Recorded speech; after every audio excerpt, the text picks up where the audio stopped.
The new warning to Americans after the drone strike that killed the leader of Al-Qaeda. As we learn new details about it this morning, our chief White House correspondent Cecilia Vega has that. This morning, an urgent warning to Americans around the world. The State Department saying it is concerned about the threat of terrorist attacks carried out in retaliation for the death of Ayman al-Zawahiri.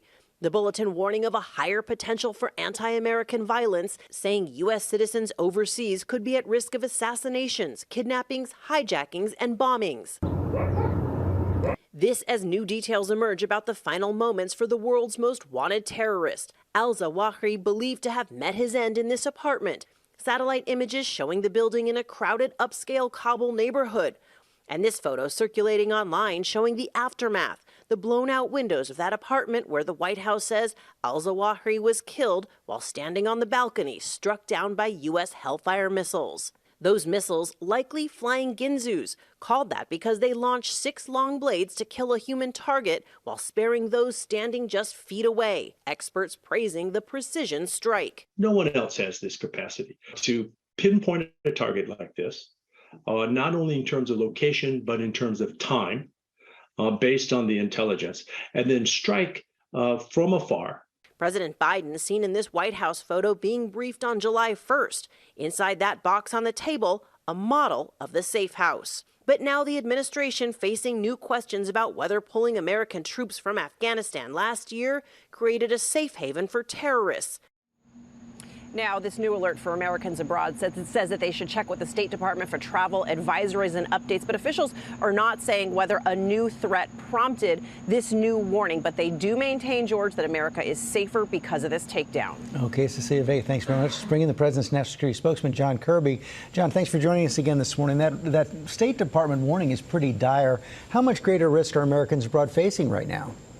Well, it's a prudent step for the State Department, George, to issue that. It's not uncommon for us to do that after a major strike like this and the takedown of a major terrorist figure. It's the right thing to do to just make sure that that when Americans travel, they do so with their head on a swivel. But there's no specific threat that we're tracking right now, no specific stream of information that leads us to believe that there is a terrorist attack imminent as a result, as a retribution, if you will, for the killing of Zawahiri. But it's the right thing to do. What more is the United States going to do to hold the Taliban accountable for harboring Al-Qaeda?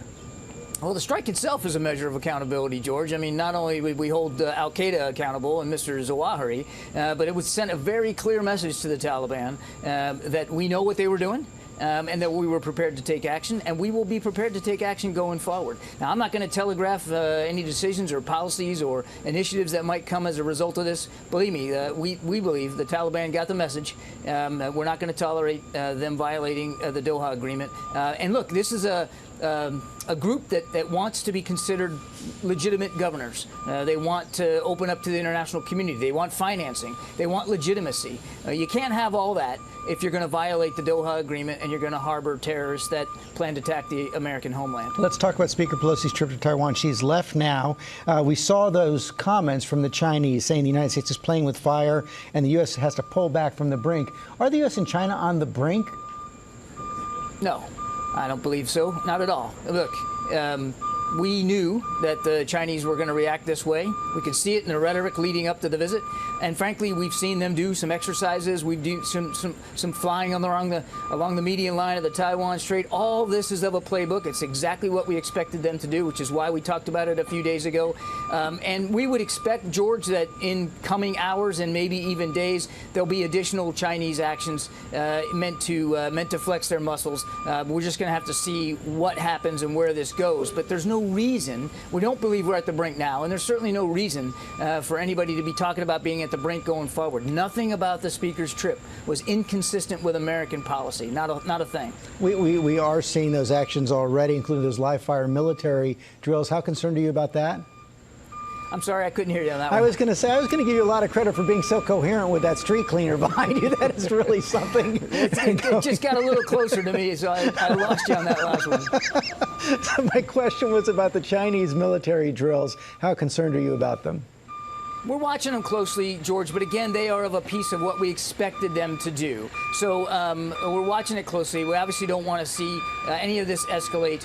We do expect, George, that in the next days or so that there will be additional drills, and so we'll watch them again and we'll monitor as best we can.